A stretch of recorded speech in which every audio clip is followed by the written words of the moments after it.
Hi everyone, welcome to Take My Life. In today's video, I'm going to show you how to use the volume button if not working while using WhatsApp. So let's jump right in. First, open the Settings app, scroll down and tap on the Apps option.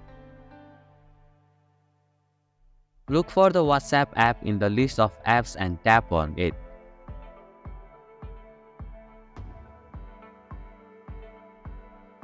In the WhatsApp settings, locate the microphone option.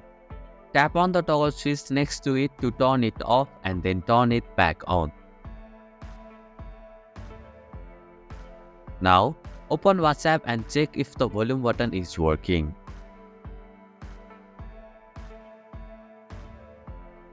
If the issue continues, your WhatsApp may need an update. Go to the App Store, search for WhatsApp and tap Update if an update is available. And this is how you can use volume button if not working while using WhatsApp. Thank you for watching Take My Life. Hope this video was helpful. If it was, then hit the like button and comment down if you have any questions or feedback.